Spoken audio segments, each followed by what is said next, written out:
ദൈവത്തിന് മഹത്വം. ഏവർക്കും ഒരിക്കൽ കൂടെ ക്രിസ്തുവേശുവിൽ സ്നേഹവന്ദനത്തെ അറിയിക്കുന്നു. കഴിഞ്ഞ ദിവസം സദൃശവാക്യങ്ങൾ 14:26 നിന്ന് നമ്മൾ ചിന്തിച്ചു, യഹോവ ഭക്തന് ദൃഢധൈര്യമുണ്ട്, അവൻ്റെ മക്കൾക്കും ശരണം ഉണ്ടാകും. അഥവാ ദൈവത്തിങ്കൽ നിന്നുള്ളതാകുന്ന സംരക്ഷണമില്ല എങ്കിൽ ഈ ലോകത്തിലെ സകല സംരക്ഷണങ്ങളും അർത്ഥശൂന്യമാണ് എന്ന് നാം ചിന്തിപ്പാനായിട്ട് ഇടയായല്ലോ. ഇന്ന് പ്രഭാതത്തിൽ തന്നെ ഞെട്ടിപ്പിക്കുന്ന വാർത്തയുമായിട്ടാണ് നാം ഉണരുവാനായിട്ട് ഇടയായി തീർന്നത്. അഥവാ ഇറാൻ പ്രസിഡന്റിൻ്റെ മറ്റു പ്രിയപ്പെട്ടവരുടെയും ആ ഹെലികോപ്റ്റർ അപകടവും മരണവാർത്തയും. അതുകൊണ്ട് ഈ ദിവസങ്ങളിൽ ഇസ്രയേലിനെ കുറിച്ച് അല്പമായിട്ട് ചിന്തിക്കണമെന്ന് ദൈവാത്മാവിൽ പ്രേരണ ഉണ്ടാകുവാൻ ഇടയായി തീർന്നു. ലോകത്തിലുള്ള മനുഷ്യവർഗത്തെ നമുക്ക് മൂന്നായിട്ട് ദൈവവചനപ്രകാരം തിരിക്കാം. ജാതികൾ, യഹൂദൻ, സഭ എന്നുള്ളതാണത്. 1 കൊരിന്ത്യർ ലേഖനം 10:32 അത് നമുക്ക് വ്യക്തമായി കാണുവാനായിട്ട് സാധിക്കും. യഹോവ ഇപ്രകാരം അരുളി ചെയ്യുന്നു, ഇസ്രയേൽ എൻ്റെ പുത്രൻ, എൻ്റെ ആദ്യജാതൻ തന്നെ. പുറപ്പാട് പുസ്തകം 4:22 അതാണ് പറയുന്നത്. ഇതിൽ നിന്ന് ഇസ്രയേൽ ദൈവത്തിൻ്റെ സ്വന്തം ജാതിയാണ് എന്ന് വളരെ വ്യക്തമായി നമുക്ക് കാണുവാനായിട്ട് കഴിയും. എന്നാൽ ഇസ്രയേലിൻ്റെ ചരിത്രം പഠിക്കുമ്പോൾ അവർ അനേക കഷ്ടാനുഭവങ്ങളിൽ കൂടി കടന്നു പോകേണ്ടി വന്നു എന്നുള്ളത് യാഥാർത്ഥ്യം നമുക്ക് മനസ്സിലാക്കുവാനായിട്ട് സാധിക്കും. BC 2000 മുൻപ് ഇസ്രയേൽ ഒരു ജാതി എന്ന നിലയിൽ അറിയപ്പെട്ടിരുന്നില്ല. BC 2000 മെസപ്പൊട്ടോമിയ രാജ്യത്തെ കൽദയ പട്ടണമായ ഊരിൽ താമസിച്ചിരുന്ന അബ്രഹാമിന് ദൈവപ്രത്യക്ഷത ഉണ്ടാകുന്നത് ഉൽപ്പത്തി പുസ്തകം 12 നമുക്ക് കാണാം. അബ്രഹാമിന്റെ കൊച്ചുമകനായ യാക്കോബ് തനിക്ക് കിട്ടിയ പേരാണ്, അഥവാ യഹോവയായ ദൈവം യാക്കോബിനിട്ട പേരാണ് ഇസ്രയേൽ എന്നുള്ളത്. അത് ഉൽപ്പത്തി പുസ്തകം 32:28 നമുക്ക് കാണാവുന്നതാണ്. യാക്കോബിന് 12 ആൺമക്കൾ ഉണ്ടായിരുന്നു. അവരെ ഗോത്രപിതാക്കന്മാർ എന്നറിയപ്പെടുന്നു. അവരിൽ നിന്നുണ്ടായ ജനവർഗമാണ് ഇസ്രയേൽ. ഇസ്രയേൽ ജനം തങ്ങളുടെ സ്വന്തം നാടായ കനാൻ രാജ്യം വിട്ട് 3 പ്രാവശ്യങ്ങളിൽ അന്യനാടുകളിൽ താമസിക്കേണ്ടി വന്നിട്ടുണ്ട്.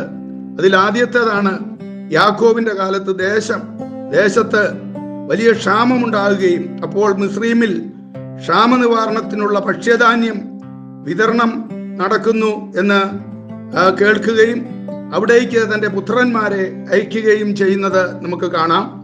ഒടുവിൽ യാക്കോബും മക്കളും കൊച്ചുമക്കളുമായി 70 പേരടങ്ങിയ ഇസ്രയേൽ സംഘം മിസ്രയീമിൽ പാർക്കേണ്ടതായിട്ടും വന്നതാണ് ആ ചരിത്രം നമ്മെ ഓർമ്മപ്പെടുത്തുന്നത്. അനേക പ്രതികൂലങ്ങൾ പിന്നെ അവർ അനുഭവിക്കേണ്ടി വന്നിട്ടുണ്ട്.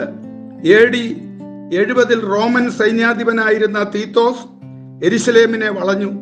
അതിന്മേൽ കൂട്ടക്കൊല നടത്തി. ഏതാണ്ട് 1,35,600 പേർ അവിടെ കൊല്ലപ്പെട്ടു. 1,01,700 പേരെ തടവുകാരാക്കി കൊണ്ടുപോയി. ഏതാണ്ട് 47 ദിവസം കൊണ്ട് യെരുശലേം പട്ടണം റോമാക്കാർ പിടിച്ചെടുത്തു. യെരുശലേം ദൈവാലയം കല്ലിന്മേൽ കല്ല് ശേഷിക്കാതെ വണ്ണം നശിപ്പിക്കപ്പെടും എന്നുള്ള ആ പ്രവചനത്തിന്റെ നിറവേറലും നമുക്ക് കാണുവാനായിട്ട് സാധിക്കും. ഞാൻ നിങ്ങളെ ജാതികളുടെ ഇടയിൽ ചിതറിച്ച് നിങ്ങളുടെ പിന്നാലെ വാൾ ഊരും. നിങ്ങളുടെ ദേശം ശൂന്യമാവുകയും നിങ്ങളുടെ പട്ടണങ്ങൾ പാഴ്നിലമായി കിടക്കും എന്ന ലേവ്യ പുസ്തകം 26:33 നമുക്ക് കാണാം. യഹോവ നിങ്ങളെ ഭൂമിയുടെ ഒരറ്റം മുതൽ മറ്റേ അറ്റം വരെ സകല ജാതികളുടെയും ഇടയിൽ ചിതറിക്കുമെന്ന് ആവർത്തന പുസ്തകം 28:64 നമുക്ക് കാണാവുന്നതാണ്. നിങ്ങളെ ലോകത്തിന്റെ നാനാഭാഗത്തേക്കും ചിതറിക്കുക മാത്രമല്ല, നിങ്ങളെ ശത്രുക്കൾക്ക് അടിയാട്ടികളുമായി വിൽപ്പാൻ നിർത്തും. എന്നാൽ നിങ്ങളെ വാങ്ങുവാൻ ആരും ഉണ്ടാകയില്ല എന്ന് ആവർത്തന പുസ്തകം 28:68 കാണാം. അവർ വാളിന്റെ വായ്ത്തലയാൽ വീഴുകയും അവരെ സകല ജാതികളിലേക്കും ബദ്ധരാക്കി കൊണ്ടുപോകുകയും ജാതികളുടെ കാലം തികയോളം ജാതികൾ യെരുശലേമിനെ ചവിട്ടുകയും ചെയ്യുമെന്ന് ലൂക്കോസിന്റെ സുവിശേഷം അഥവാ പുതിയ നിയമത്തിൽ ലൂക്കോസിന്റെ സുവിശേഷം 21:24 ഈ കാര്യം അവിടെയും രേഖപ്പെടുത്തിയത് അക്ഷരീയമായി നിറവേറി. ഇസ്രയേൽ ജനത 19-ാം നൂറ്റാണ്ടിന്റെ ആരംഭകാലം വരെയും ലോകരാഷ്ട്രങ്ങളിലെ അടിമകളായിരുന്നു എന്നും നമുക്ക് കാണാവുന്നതാണല്ലോ. അങ്ങനെ ഇസ്രയേലിന്റെ ചരിത്രം പഠിക്കുമ്പോൾ 1917 ബോൾഷെവിക് വിപ്ലവ സമയത്ത് അനേകായിരം യഹൂദന്മാർ നിർദാക്ഷിണ്യം കൊല്ലപ്പെടുവാനായിട്ട് ഇടയായതും നമുക്ക് കാണാവുന്നതായ യാഥാർത്ഥ്യമാണ്. ഒരു ജർമ്മൻകാരൻ തെറ്റ് ചെയ്താൽ അതിന്റെ ശിക്ഷ യഹൂദൻ അനുഭവിക്കണം. ജർമ്മനിക്കാരന്റെ സ്ഥാനത്ത് യഹൂദൻ മരിക്കണം. അതായിരുന്നു നിലപാട്. അനേകായിരം യഹൂദന്മാരെ ഗ്യാസ് ചേംബറിലിട്ട് പുകച്ച് കൊന്നുകളഞ്ഞതും നമുക്ക് കാണുവാനായിട്ട് സാധിക്കും. കുടിക്കുന്ന വെള്ളത്തിൽ വിഷം കലർത്തി അവരെ കൊണ്ട് കുടിപ്പിച്ചു. ചെയ്തിട്ടില്ലാത്ത കുറ്റം ചുമത്തി നിഷ്ഠൂരമായി വധിച്ചുകൊണ്ടിരുന്നു. യഹൂദന്റെ സ്വന്തം ഭാഷയായ എബ്രായ ഭാഷ സംസാരിക്കുന്നതിനോ എഴുതുന്നതിനോ പോലുമോ അവർക്ക് അനുവാദമുണ്ടായിരുന്നില്ല.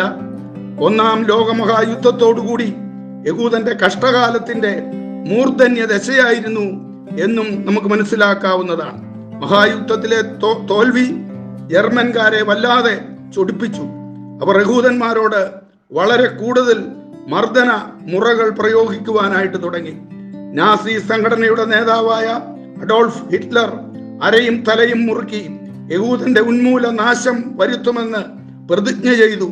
ഏതാണ്ട് 60 ലക്ഷം യഹൂദന്മാരെ ഹിറ്റ്ലർ തന്റെ സൈന്യങ്ങളും ചേർന്ന് കൊന്നൊടുക്കുന്നതായിട്ടും നമുക്ക് കാണുവാനായിട്ട് സാധിക്കും. ഇപ്രകാരം ചരിത്രം പഠിച്ചാൽ ഏറ്റവും കൂടുതൽ ജനത്തെ കൊന്നൊടുക്കപ്പെട്ട ഒരു വംശമാണ് ഇസ്രയേൽ. ഗർഭിണികളെ പോലും അവരെ കുത്തി പിളർന്ന് വയറ്റിലുള്ള പിള്ളകളെ സഹിതം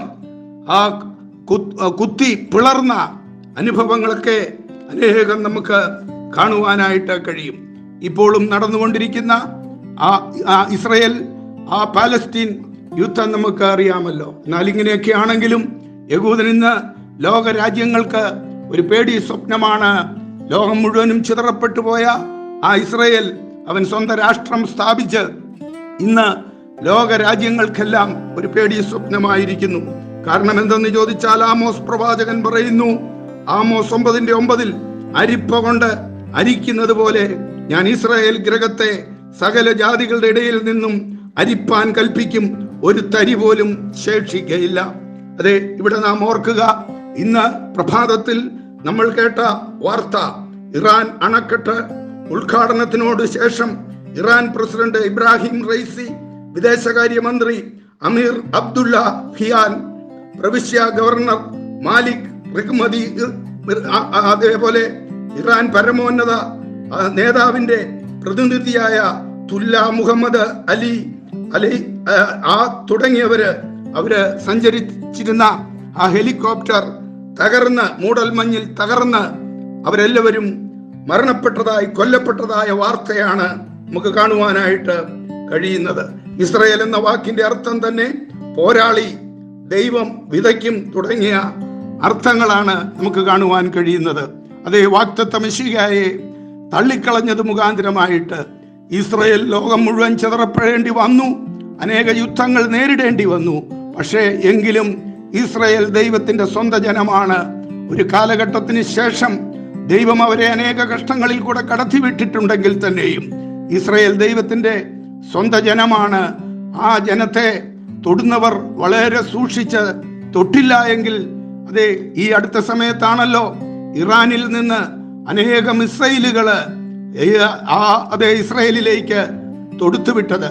എന്നാൽ ആ പ്രസിഡന്റ് ഉൾപ്പെടെ ഒരു മിസൈലിന്റെയും ആവശ്യമില്ലാതെ ഈ പ്രഭാതത്തിൽ തകരപ്പെട്ട് കിടക്കുന്ന, അവിടുത്തെ നേതാക്കൾ തകരപ്പെട്ട് കിടക്കുന്ന അനുഭവം ഓർക്കുക, ദൈവത്തിന്റെ വചനത്തിന്റെ അക്ഷരീക നിറവേറലുകൾ നാം കണ്ടുകൊണ്ടിരിക്കുകയാണ്. അത് ഇസ്രായേല് അവൻ കുത്തിയവങ്കലേക്ക് നോക്കും, ഒരു ജാതി ഒന്നടങ്കമായി മാനസാന്തരപ്പെടും.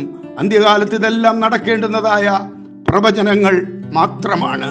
വിശുദ്ധ ബൈബിളിൽ ഈ കാര്യങ്ങളെല്ലാം എഴുതിയിട്ടുണ്ട്. അതെല്ലാം അക്ഷരം പ്രതി നിറവേറിക്കൊണ്ടിരിക്കുകയാണ്. ഇന്ന് നടക്കുന്ന യുദ്ധങ്ങളെ കുറിച്ച് നമുക്ക് വളരെ വേദനയുണ്ട്. ഇരുഭാഗത്തും അനേകർ കൊല്ലപ്പെടുന്നതിനെ കുറിച്ച് മാനുഷികമാകുന്ന നിലയിൽ നമുക്ക് വേദനയുണ്ട്. എന്നാൽ പലപ്പോഴും മനുഷ്യൻ വിതയ്ക്കുന്നത് അവൻ കൊയ്യേണ്ടി വരും എന്നുള്ളതും നാം ഓർത്തിരിക്കേണ്ടത് ആവശ്യമാണ്. ഇസ്രായേലിന്റെ സമാധാനത്തിന് വേണ്ടി പ്രാർത്ഥിക്കുവാൻ ദൈവത്തിന്റെ വചനം നമ്മെ പഠിപ്പിക്കുന്നുണ്ട്. ലോകത്തുള്ള എല്ലാവരുടെയും സമാധാനത്തിനായിട്ട് പ്രാർത്ഥിപ്പാൻ നാം കടപ്പെട്ടവരാണ്. അതെ, ഈ ദിവസങ്ങളിൽ തുടർമാനമായിട്ട് ബൈബിൾ എന്തു പറയുന്നു, ഇനിയുള്ള സംഭവങ്ങൾ എന്നുള്ളത് ദൈവ വചനത്തിന്റെ വെളിച്ചത്തിൽ ചിന്തിക്കണമെന്ന് ആഗ്രഹമുണ്ട്. ദൈവം നമ്മെ അനുഗ്രഹിക്കുമാറാകട്ടെ. ആമേൻ. ഇസ്രായേലിൻ നാഥനായി വാഴുമേക ദൈവം, സത്യജീവമാർഗമാണു ദൈവം. മർത്യനായി ഭൂമിയിൽ പിറന്നു സ്നേഹദൈവം, നിത്യജീവനെ കിടുന്നു ദൈവം.